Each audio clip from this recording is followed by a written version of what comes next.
Hi வணக்கம். நான் உங்கள் மோனிஷா ஜெயக்குமார். ஸோ இன்னைக்கு வீடியோ என்ன பார்க்க போகிறோன்னா, smile together with MJ series number 4 இது. ஸோ அந்த மெயில் வந்தப்போ எனக்கு படிக்க படிக்க படிக்க கோவம் தான் வந்துச்சு. ஏன்னா நம்ம சொசைட்டி மேலே தான் கோவம் வந்துச்சு. பிகாஸ் ரொம்ப ரொம்பவே டிப்ரெஸ்டாக அந்த பொண்ணு எழுந்திருந்துச்சு. அது படிக்க படிக்க படிக்க அந்த பொண்ணு என்ன ஒரு மைண்ட் செட்டில் இருக்கலாம் என்றது நான் உணர முடியுது. ஸோ கதைக்குள்ளே போகலாம். நான் வாசிக்க மாட்டேன் அந்த லெட்டரை, பிகாஸ் ரொம்ப நீளமாக இருந்துச்சு. நான் அதை படிச்சுட்டே இருந்தேன்னா அட்லீஸ்ட் ஒரு 30 to 40 minutes ஆகும் டைம் வந்து கன்சியூம் ஆகிடும். ஸோ அது எல்லாத்தையும் விட்டுட்டு நம்ம கதை ஷார்ட்டாக போயிட்டு அதுக்கப்புறமா என்ன சஜஷன் கொடுக்கலான்ட்டு பார்க்கலாம். ஸோ 2018 அந்த பொண்ணுக்கு கல்யாணம் நடக்குது. அண்ட் அவங்க கணவர் வந்து கணவர், அப்பா, அம்மா, புதுசாக கல்யாணமாகி போகிற மருமகள், அவ்வளோதான். இந்த சொந்தக்காரங்க எல்லாம் சேர்ந்து அவங்க ஹஸ்பண்டோட அம்மாவுக்கு எல்லாமே இன்னும் குழந்தை இல்லைன்னா ஒரு 6-7 monthsலேயே எல்லோரும் ஸ்டார்ட் பண்ணிட்டு இருக்காங்க. இப்போ 2024 இப்போ வரைக்குமே அவங்களுக்கு குழந்தை கிடையாது. ஸோ அதனால் இந்த சொசைட்டி எவ்வளோ வன்மத்தை கக்க முடியுமோ அவ்வளோக்கு அவ்வளோ வன்மத்தை கக்கியிருக்காங்க. ஸோ அந்த ஒரு டிஃபிகல்ட்டான ஃபேஸ்லேருந்து அந்த பொண்ணை எப்படி நாம் கூட்டிட்டு வரணும்ன்றதான் இந்த ஒரு கம்ப்ளீட் வீடியோவை நம்ம பார்க்க போகிறோம். அவ்வளோ வன்மம். நான் சொசைட்டிக்கு ஒரே ஒரு கேள்வி தான் கேட்குறேன், வெக்கமாக இல்லை உங்களுக்கெல்லாம்? ஒரு பொண்ணுக்கு குழந்தை இல்லைன்னு தெரிஞ்சதும் எவ்வளோ தரமட்டமாக தகாத வார்த்தைகள் எல்லாம் பேசி புண்படுத்தி என்ன ஐடியாலஜியில் இன்னுமே நம்ம இந்தியன் மைண்ட் செட் இருக்குன்ட்டு எனக்கு தெரியல. நான் கம்ப்ளீட்டாக சொல்லலை எல்லாருமே அப்படி இருக்காங்கன்னு. பிகாஸ் நாளுக்கு நாள் நம்ம ஹெல்த் சென்டர்ஸ் ஆகட்டும் எல்லாமே இம்ப்ரூவ் தான் ஆகிட்டுருக்கு. ஆனால் பீப்புளோட மைண்ட் செட் எல்லாருமே, நான் சொல்லலை, ஃபியூ பீப்புள், அந்த ஃபியூ பீப்புளுக்கு இருக்கிற மைண்ட் செட்டு வந்து அவ்வளோக்கு அவ்வளோ குப்பை மாதிரி இருக்குது உங்களோட மைண்ட் செட்டெல்லாம். அந்த பொண்ணுக்கு எவ்வளோ அது நோகன்ற ஒரு சின்ன ஒரு இங்கீதம் கூட இல்லாமல் நீங்கள் இவ்வளோ வன்மத்தை கக்குறீங்கன்னா உங்களெல்லாம் என்னதான் சொல்லி புரிய வைக்கிறது என்ன தெரிய மாட்டேங்குது.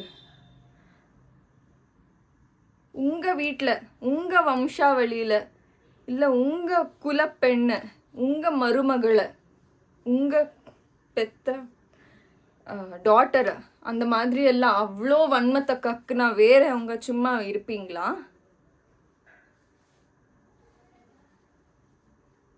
நான் புரியாம தான் சொசைட்டிக்கு ஒரு கொஸ்டின் மார்க்காக எடுத்து வச்சுட்டு இருக்கேன்.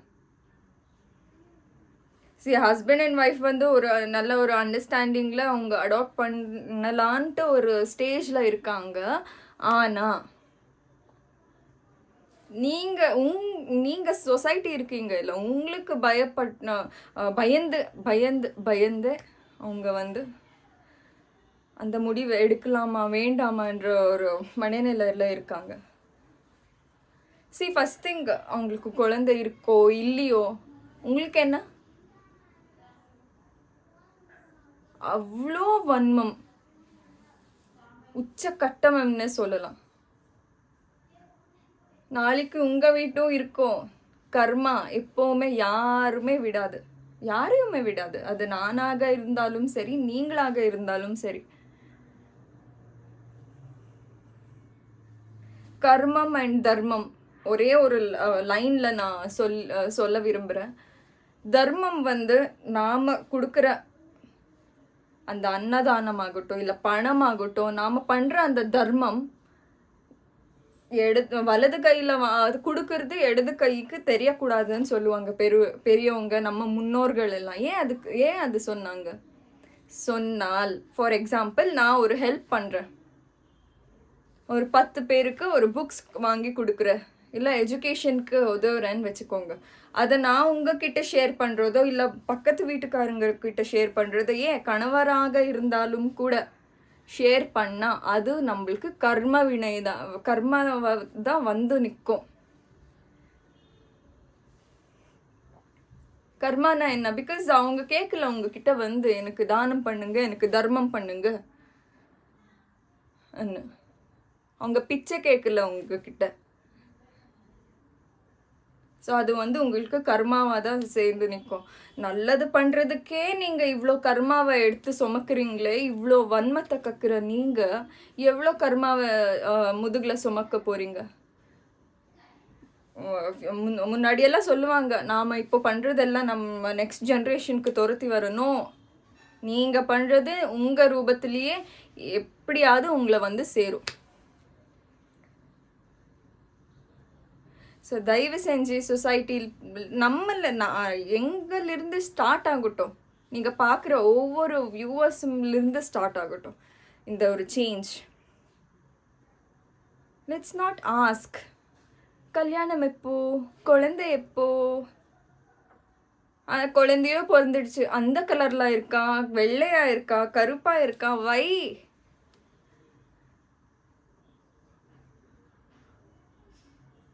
ஃபஸ்ட்டு ஒரு பொண்ணு ஒரு 25 இயர்ஸ்க்குள்ளே கல்யாணம் ஆயிடுச்சுன்னா நெக்ஸ்ட்டு கேட்குற கேள்வியே குழந்த. அந்த கல்யாணம் ஆகாமல் தள்ளி போயிட்டே இருந்துச்சுன்னா எப்போதான் கல்யாணம் பண்ண போகிறாளோ, அவ்வளோதான். நெக்ஸ்ட்டு நீங்களே எல்லாத்தையும் டிசைட் பண்ணிடுவீங்க. செகண்ட் திங், குழந்த குழந்த குழந்த குழந்த குழந்த அது அவங்க 2 பேரும் டிசைட் பண்ணணும். ஒரு புருஷன் பொண்டாட்டி 2 பேருமே டிசைட் பண்ணணும். Who are you to decide? Second thing. And third thing வந்து அப்படியே பொருந்துடுச்சு, குழந்தையும் கூட பொருந்துடுச்சு. வெள்ளையாக இருக்கா, சிகப்பாக இருக்கா, மூக்கு நீட்டமாக இருக்கா, இல்லை குண்டலாக இருக்கா, காது நல்லா இருக்கா,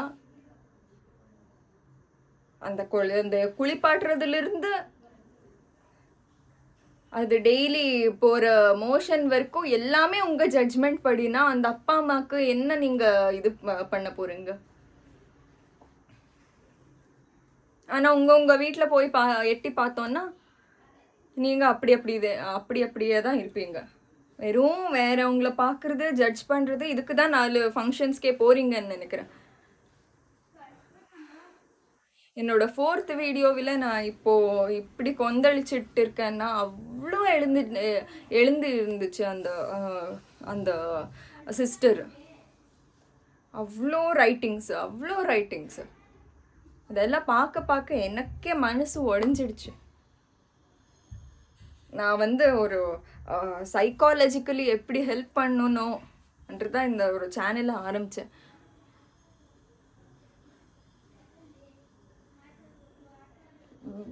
இவ்வளோ நான் கோவத்தில் உங்ககிட்ட எல்லாம் ஷேர் பண்ணுறேன்னா அவ்வளோ வலி கொடுக்குறீங்க நீங்கள்லாம். சூப்பர்ஸ்டிஷியஸ் பீப்புள் ரொம்ப அதிகமாக இருக்குது. நெக்ஸ்ட்டு இன்னொன்று லெட்டர் கூட வந்திருக்கு, சூப்பர்ஸ்டிஷன்னால ஒரு பொண்ணு எப்படி பாதிக்கப்பட்டிருக்கான்னு. அதுவும் 2 படித்து பார்த்தா தாங்க முடியல உங்கள் தொல்லையெல்லாம். நெக்ஸ்ட்டு அந்த வீடியோ போடுறேன் நாளைக்கு நான். So society please leave it of. உங்கள் வேலை நீங்கள் பாருங்கள். உங்கள் வீட்டில் இருக்கிற குப்பை எல்லாம் ஃபஸ்ட்டு க்ளீன் பண்ணுங்கள். உங்கள் மைண்டில் இருக்கிற குப்பை ஃபஸ்ட்டு எடுத்து போடுங்க. ஸோ நெக்ஸ்ட்டு இந்த பொண்ணுக்கு நான் கொடுக்குற சஜஷன், நீ இப்போதான் 26 இயர்ஸ்ன்னு சொல்லியிருக்காமா, 26 இயர்ஸ் ஆர் 27 இருக்கணும்னு நினைக்கிறேன். பட் 26 to 27 ஏஜில் இருக்கிற நீ இன்னும் வெயிட் பண்ணு, நோ ப்ராப்ளம். இந்த சொசைட்டி கொலைக்கிற நாய் கொலைச்சிட்டுட்டே தான் இருக்கும், ஒன்றுமே பண்ண முடியாது. Give them reply. நான் அடாப்ட் பண்ணுறேனோ இல்லை பெற்றுக்கிறோனோ இல்லை செராகசி மெத்தடில் போகிறேன்னா அது எனக்கு விட்டது. ஹூ ஆர் யூ டு ஆஸ்க்குன்னு கேளுங்க. யாராக இருந்தாலும் அது வந்து கணவர் மனைவி மட்டுமே நடக்கிற ஒரு வேல்யூபிளான திங்க. நீங்கள் எல்லாம் மூக்க நுழைக்கிறது வேண்டான்னு சொல்லுங்கள். மூஞ்சிக்கு நேராக பச்சையாக சொல்லுங்கள். அந்த மாதிரி சொந்தக்காரங்க வேண்டாம் நமக்கு. அந்த மாதிரி சொந்தக்காரங்களை வச்சுக்கிறது பதிலாக fine, you wait. Everything, the universe is hearing you. யூனிவர்ஸ்க்கு ஒரு பவர் இருக்குது. டெய்லி நம்ம வந்து யூனிவர்ஸ் கிட்ட எனக்கு இது வேணும், எனக்கு இது வேணும், இல்லை எனக்கு இது நடந்துருச்சுன்ட்டு சொல்லிகிட்டே இருந்தா. ஃபார் எக்ஸாம்பிள், இப்போ எனக்கு ஒரு பேபி வேணும்னு, எனக்கு பேபி பிறந்திருக்கு, நல்லா இருக்குது, அப்படி இருக்குது, ஹெல்த்தியாக இருக்குது நினச்சிக்கிட்டே இருந்தோம்னா அது கண்டிப்பாக ஒரு நாள் நடக்கும். அதுதான் அந்த யூனிவர்சல் ஃபேக்ட்ஸ். ஸோ த சீக்ரெட்னு ஒரு புக் இருக்குது, அந்த புக்கை தயவு செஞ்சு படி. You'll be motivated well. இந்த சொசைட்டிக்கெல்லாம் நீ பயப்படுறத ஸ்டாப் பண்ணு. பட் டாக்டர் ஹேவன் டோல்ட், உங்கள் 2 பேராலையும் குழந்தை பெற்றுக்க முடியாதுன்னு டாக்டர் இன்னும் டிக்ளேர் பண்ணல. டாக்டர் இன்னும் டிக்ளேர் பண்ணாத வரைக்கும் யூ ஹாவ் அ சான்ஸ். யாருக்கு தெரியும், நெக்ஸ்ட் மந்த் நீ எனக்கு மறுபடியும் மெயில் பண்ணலாம், சிஸ்டர் நான் ப்ரெக்னென்ட் ஆயிட்டேன்ட்டு. வெயிட் பண்ணு, உங்கள் ஹஸ்பண்ட்க்கு சொல்லு, let the barking dogs bark, will leave our happy life. எவ்வளோ பியூட்டிஃபுல்லாக நீங்கள் 2 பேரும் மட்டுமே எவ்வளோ பியூட்டிஃபுல்லாக உங்கள் லைஃப்பை லீட் பண்ண முடியுமோ பண்ணுங்கள். ட்ராவல் பண்ணுங்கள், எல்லாமே பண்ணுங்கள். அதுக்காக நீ எவ்ரி டைம் உன்னோட மென்சுரேஷன் சைக்கிளில் அந்த ஸ்ட்ரெஸ் எடுத்துக்கிறத விட்டுடு. ஸ்ட்ரெஸ்ஸை எடுத்துக்கிறதுனால உன்னோட பாடியும் அஃபெக்ட் பண்ணும். அண்ட் தென் அகெயின் அது ப்ரெக்னென்சிக்கு மறுபடியும் கஷ்டமாக போயிடும். ஸ்ட்ரெஸ் எடுக்காத, லீவ், ஃப்ரீயாக விட்டுடு. ஹெல்த்தியாக இரு, நல்லது சாப்பிடு, உனக்கு என்ன பிடிக்குமா சாப்பிடு, எல்லாமே பண்ணு. ஒரு 6 to 8 months நீ ஒன்றுமே தலையில் வச்சுக்காத, கண்டிப்பாக உனக்கு ப்ரெக்னென்சி நடக்கும். நீ சொசைட்டி கொடுக்குற ப்ரெஷர்னால தான் உனக்கு வந்து குழந்தை ஆகாமல் இருக்குது. பிகாஸ் ஆஃப் தி ஸ்ட்ரெஸ்னால் ஒரு பொண்ணுக்கு என்னெல்லாம் சேஞ்சஸ் வரும். பிசிஓடி வருது ஸ்ட்ரெஸ்னால், நீங்கள் கொடுக்குற ஸ்ட்ரெஸ்னால் பிசிஓடி வருது. அப்புறமா ஹார்மோனல் சேஞ்சஸ் வருது, மூட் ஸ்விங்ஸ், எல்லாமே உங்களால தான் நடக்குது. ஃபார் என் எக்ஸாம்பிள், நான் வந்து பிசிஓடி பேஷண்ட் தான். பட் எனக்கு எப்போ தெரியுமா பிசிஓடி வந்துச்சு? After delivering my baby. என் பேபியை டெலிவர் பண்ண உடனே ஒரு 72 டேஸில் கன்ஃபார்ம் ஆச்சு எனக்கு பிசிஓடி இருக்குன்னு. Before pregnancy, my uterus was healthy. Everything was fine. Deliver பண்ணும்போது கூட என்னோட யூட்ரஸில் ஒரு ப்ராப்ளம் கூட இல்லை. ஆஃப்டர் டெலிவரிங் மை பேபி, இதே சொசைட்டினால தான். வேண்டாம், அவ்வளோ எல்லாம் நீங்கள் ஸ்ட்ரெஸ் கொடுக்கறதுக்கு நீங்கள் யார்? You take a chance because doctor declare பண்ணாத வரைக்கும். டாக்டரே டிக்ளேர் பண்ணிட்டாங்கன்னு வச்சுக்கலாம். பிகாஸ் மெனி வியூவர்ஸ் ஆர் வாட்சிங். ப்ரெக்னென்ட் ஆகாத லேடிஸ் எல்லாம் நிறைய பேர் வாட்ச் பண்ணிட்டு இருப்பீங்க. இன்கேஸ் டாக்டரே டிக்ளேர் பண்ணிட்டாங்க, நிறைய ஆப்ஷன்ஸ் இருக்குது இன்றைக்கி இருக்கிற காலகட்டத்தில். செராகசி மெத்தட் இருக்குது. உங்கள் எக்கை ப்ரிவெண்ட் பண்ணி, இப்போ ஃபார் எக்ஸாம்பிள் அந்த பொண்ணுக்கு எக்கெல்லாம் கரெக்டாக இருக்குது, ஆனால் பேபி வர்றதுக்கான ஆப்ஷன் டியூப் வழியாக ஏதோ ஒன்று பிரச்சனை இருக்கும். உங்கள் எக்கை ப்ரிவெண்ட் பண்ணி அந்த செமின் இது பண்ணுற மெத்தடெல்லாம் நிறைய வந்துடுச்சு. ஃபார் எக்ஸாம்பிள் நான் சொல்கிறேன், சயின்ஸ் வந்து ரொம்பவே இம்ப்ரூவ் ஆயிடுச்சு. So don't lose your hopes. செராகசியில் நம்ம செலிப்ரிட்டிஸே செராகசி மெத்தடில் எல்லாம் குழந்தை பெற்றுக்கிறாங்க. நம்ம கல்ச்சரில் இல்லை, இந்த இருக்கிற சொசைட்டியில் அந்த குப்பை ஜனங்க ஹேஷ்டேக் அவங்கெல்லாம் பேசதான் போவாங்க. உங்களோட குழந்தை அது, யார் என்ன பேசினா என்ன, let them park. I know அது வலிக்கும். ஒரு 1 day 2 day அதெல்லாம் நம்ம இக்னோர் பண்ணிகிட்டே வருவோம். பட் ஒரு கட்டத்துக்கு மேலே முடியாது. I understand. பட் இக்னோர் பண்ணி தான் ஆகணும். மூஞ்சில் அடித்த மாதிரி ஒரு 2 சொந்தக்காரங்களை பார்த்து நாக்கு பிடிங்கிற மாதிரி ஒரு கேள்வியை கேளுங்க. நெக்ஸ்ட்டு எவனாச்சும் உங்கள் கிட்ட வந்துட்டால் எனக்கு மெயில் பண்ணுங்க. மறுபடியும் டைரெக்டாக கேளுங்க, ஹூ ஆர் யூன்னு கேளுங்க. நான் அத்தடி இல்லை நான் சித்திடி அப்படி எல்லாம் சொன்னாங்கன்னு வச்சுக்கோங்க. அது வந்து நேச்சுரலாக எனக்கும் என் ஹஸ்பண்ட்க்கும் நடக்கிற முக்கியமான நிகழ்வு. அதிலெல்லாம் நீங்கள் தலையிட வேண்டாம். ஏதாச்சும் ஃபங்க்ஷனுன்னா வாங்க, சாப்பிட்டுட்டு போங்க, ஓகேயான்னு சொல்லுங்கள். சிரிச்சுக்கிட்டே சொல்லுங்கள், ஒன்றுமே நடக்க போகிறதில்ல. ஓகே, ஸோ இந்த மாதிரி நிறைய சீரீஸை பார்க்கலாம். ஸோ சப்ஸ்கிரைப் பண்ண மறக்காதீங்க. அண்ட் உங்களோட ஸ்டோரிஸை மெயில் பண்ண கூட மறக்காதீங்க. தேங்க்யூ. Signing off. பபாய்.